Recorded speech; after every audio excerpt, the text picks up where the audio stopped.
Good morning, Village Meadows, coming to you today to give you some more information about our Subsplash platform, specifically the giving, as well as our brand new app, and a little bit about canceling out your PushPay account.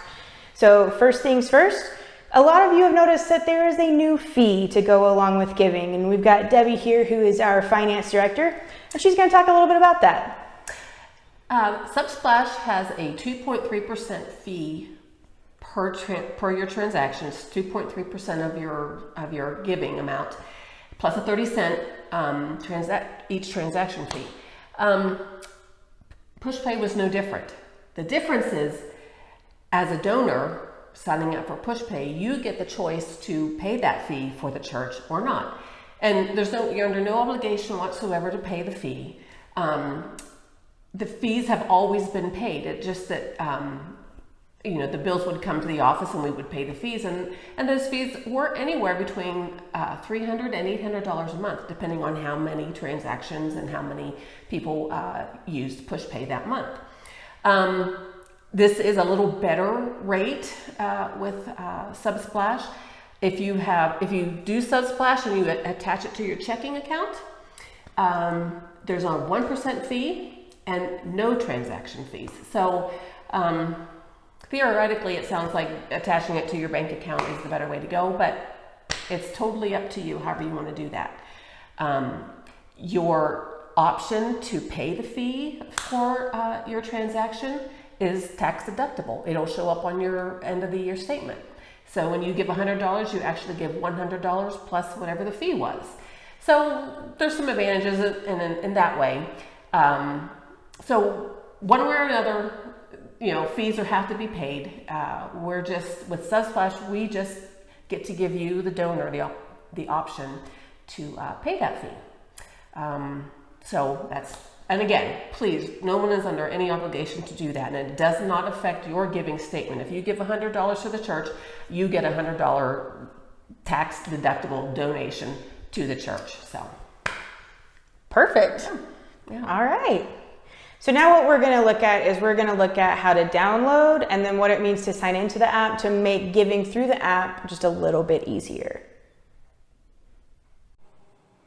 So now what we're going to do is we're going to work to download the app. If you have an Apple iPhone, you probably already have our app because Apple does a thing called overwriting. If you've never downloaded our app or you have an Android phone, you will need to go ahead and watch this portion of the video.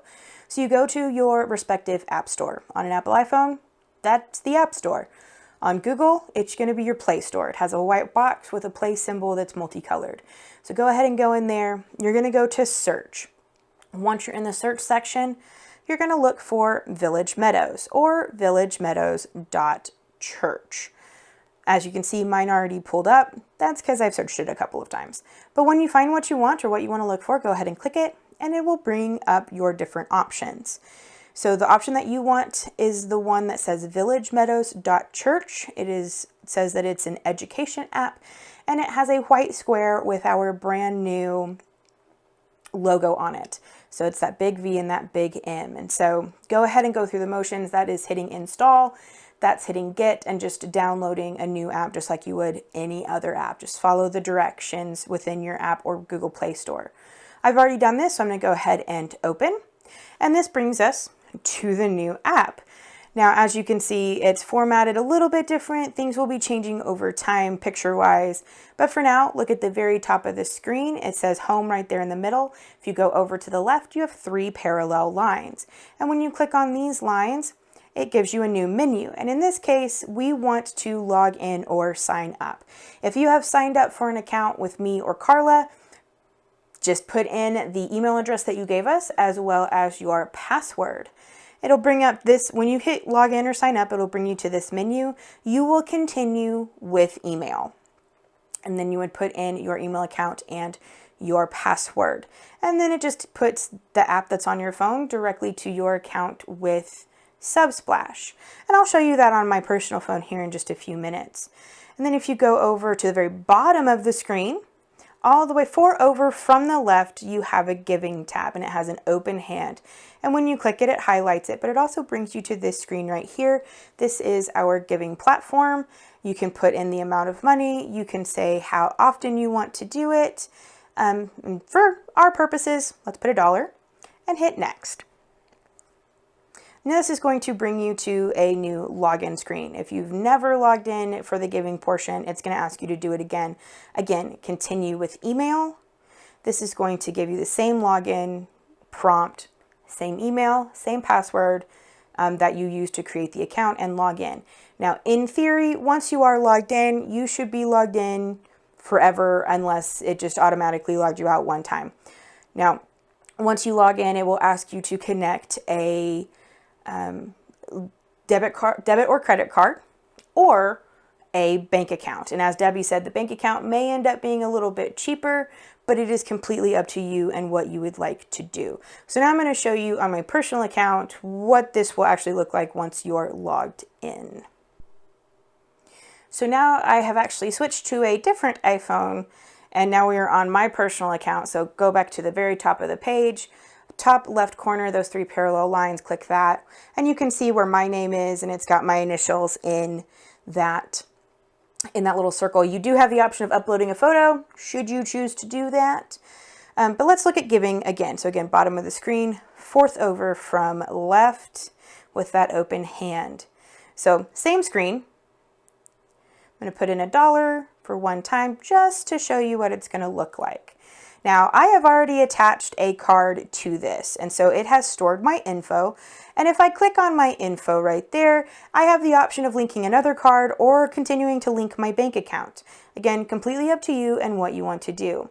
At this screen, you can also choose which fund that you would like it to go to, or as you can see the frequency, this is where you can set up your recurring payment. So if you want it to go every 2 weeks, you can do it that way, or you can do it one time, or however you prefer to do it. And then of course, here's the fee that Debbie was talking about. It says the cover processing fee. Again, completely optional, completely up to you and what you want to do. So if you want to cover it, fantastic. Thank you so much. We truly do appreciate that.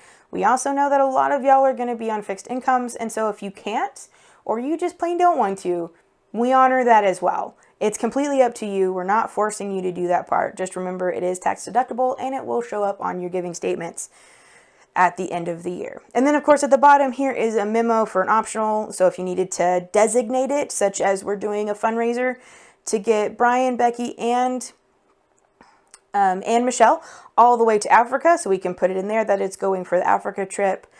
Specifically so that they can go and support Willie. Now, once you've filled out all this information, you would hit this button on the bottom that says give one-time gift of X amount. In this case, I only have $1 in there. So you would hit that.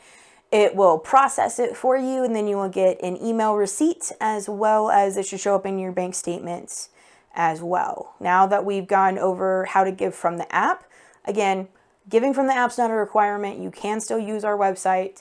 Or you can use the offering boxes that we have in the worship center. They are found out in the third space and then on either side of the entrance doors to the worship center. And now we come to the part where we're going to talk about PushPay a little bit. Now, you do not have to cancel your PushPay account. PushPay requires that you put in a ticket in order to cancel it with all of your email, phone number, name, and all of that information. In order to do that. So the only main concern we have is that if you have any recurring payments on PushPay, that you stop those. It's very important that that occur because as of October 1st, the Village Meadows will no longer have PushPay. So what you're going to do is you're going to go to pushpay.com, which is what I have up right here. That is pushpay.com, and it's going to bring you to this home screen.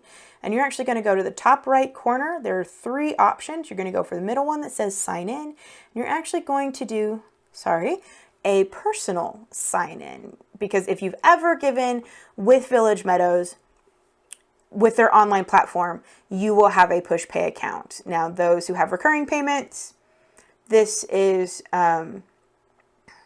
you have gone in and you've set those up in the past. Now, all right, I skipped ahead a little bit simply because once you put in your phone number, it will text you a code to get in. but even that page had my personal number on it, which is why I took it down. But you can see right here that I am in my account. I am on pushpay.com. And then just below, that's the top right of the screen, just below is recurring gifts. Now, I personally did not have a recurring gift, so we're actually going to switch gears all together. And I'm switching some pages, so here we go. This can be found on help.pushpay.com, but in essence, it is telling you how to cancel that recurring gift. And so when you go into the recurring, like if it's an active recurring gift, it's going to be on your main page when you log in, and you are going to hit cancel. It should stop the recurring gift altogether, and it will, of course, ask you to confirm, as always. And so you're sure. We're switching platforms altogether. You're very sure that you don't want to have a recurring payment with PushPay anymore. And so with that being said, you would, of course, hit yes, and then it will give you a success. You've canceled your gift. Again, over on the Subsplash, either our website or the app using Subsplash, you can continue to set up recurring payments that way. All right. Now, again, as always, if you have any questions or concerns or technology is just giving you fits, we completely understand. Do not hesitate to call us or email us here at the church. You can always come into the office. Carla, Debbie, and I are available to help with any and all troubleshooting. Just kind of give us a heads up and we will be there.